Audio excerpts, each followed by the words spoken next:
ঢাকা জেলায়ও রক্ষা পায়নি রাসেল ভাইপারের কাছ থেকে। চলমান মৌসুমে দোহারের বিভিন্ন স্থানে বিষধর সাপটিকে দেখা গেছে। বিস্তৃতি যেভাবে বাড়ছে তাতে আশঙ্কা করা হচ্ছে হয়তো নিকট ভবিষ্যতে রাজধানীর ভেতরে ঢুকে যাবে রাসেল ভাইপার। কারণ রাজধানী ঢাকার আশেপাশের অঞ্চলগুলোতে উৎপাত বেড়ে গেছে চন্দ্রবোড়ার। সরকারি তথ্য অনুযায়ী ঢাকার একেবারে কাছে মানিকগঞ্জের হরিরামপুর উপজেলার চর এলাকায় গত ৩ মাসে মারা গেছে ৫ জন। গত ২-৩ বছর ধরে এর বিচরণ বহুগুণ বেড়ে গেছে। আবার সাপটি এর স্বাভাবিক চরিত্র বদলাচ্ছে। বিরূপ পরিবেশও প্রতিনিয়ত মানিয়ে নিচ্ছে নিজেকে। রাসেল ভাইপার অনেক এলাকায় উলুবোড়া নামে পরিচিত।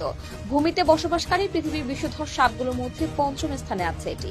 কিন্তু হিংস্রতা এবং ভয়াবহতার দিক থেকে তার অবস্থান প্রথমে। আক্রমণের ক্ষেত্রে এই সাপ এত ক্ষিপ্র যে ১ সেকেন্ডের ১৬ ভাগের ১ ভাগ সময়ের ভেতরে কামড়ের সম্পূর্ণ প্রক্রিয়া সম্পন্ন করতে পারে। অর্থাৎ চোখের পলক ফেলার আগেই সে বিষ ঢেলে আপনাকে নিশ্চিত মৃত্যুর দিকে ঠেলে দেবে। রাসেল ভাইপারের প্রধান খাবার মূলত ইঁদুর, তাই ফসলের জমিতে তাদের বেশি দেখা যায়। তবে শিকার দেখা মাত্রই ধরে খেয়ে ফেলে না।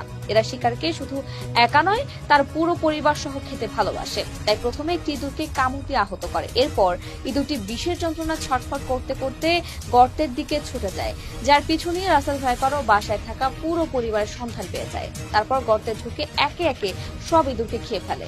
আরেকটি ভয়ানক তথ্য হলো, অন্যান্য সাপ যেখানে মানুষ দেখলেই পালিয়ে যায়, চন্দ্রবোড়া সেখানে ব্যতিক্রম। এরা ভয় পেলে বা কারো উপস্থিতি টের পেলে কুণ্ডলী পাখি আক্রমণের জন্য নিজেকে প্রস্তুত করে। এরপর সুযোগ বুঝে জায়গা মতো বিষদাঁত বসিয়ে দেয়। এদের বিষদাঁত বিশ্বের দ্বিতীয় সর্বোচ্চ বৃহৎ, তাই বিষ ইনজেক্ট করতে পারে খুব সহজে। সাপটি একেবারে সামনে থেকে মাথা উঁচু করে কামড় বসায়। রাসেল ভাইপার যে মানুষকে একবার কামড়ায় তাকে বাঁচানো খুবই কষ্টকর। অন্যান্য সাপের বেলায় কামড় দেওয়ার ৪৮ ঘন্টা পর রোগীকে নিরাপদ ভাবা যায়, কিন্তু এদের বেলায় সম্পূর্ণ সুস্থ হয়ে উঠলেও আক্রান্ত ব্যক্তিকে নিরাপদ ভাবার সুযোগ নেই।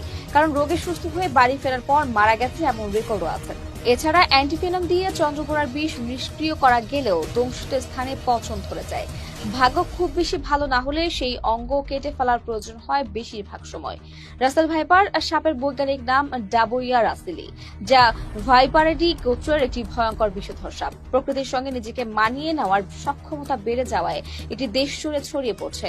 শুধু বাংলাদেশ নয়, চন্দ্রবোড়ার উপস্থিতি আছে ভারত, ভুটান, থাইল্যান্ড, কম্বোডিয়া, চীন ও মিয়ানমারে।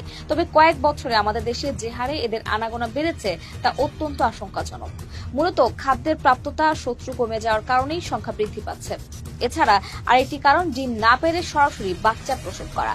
রাসেল ভাইপারের আক্রমণ বেড়ে গেলেও তা রোধে সরকারের পক্ষ থেকে এখনো তেমন কোনো পদক্ষেপ নেওয়া হয়নি। তাই একমাত্র মানুষের সচেতনতাই পারে ভয়াবহতা কিছুটা কমিয়ে আনতে।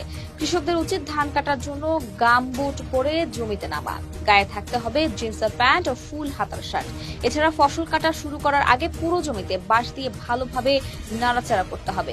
সতর্কতা অবলম্বনের পরেও যদি কোনোভাবে রাসেল ভাইপার কামড় দিয়ে বসে, তাহলে যত দ্রুত সম্ভব জেলা হাসপাতালে নিয়ে যেতে হবে। অল্প সময়ের মধ্যে অ্যান্টিভেনম দিতে পারলে রোগীর বেঁচে যাওয়ার সম্ভাবনা বেড়ে যাবে। সাপের কামড় খাওয়া ব্যক্তিকে ভুলেও ঝাড়ফুঁকের জন্য ওঝার কাছে নেওয়া যাবে না, তাহলে তার মৃত্যু নিশ্চিত। দর্শক, আজ এ পর্যন্তই। আবারও আসবেন নতুন সব তথ্য নিয়ে। সে পর্যন্ত সবাই ভালো থাকুন, সুস্থ থাকুন, দুর্বিনীদের সাথে থাকুন। ধন্যবাদ।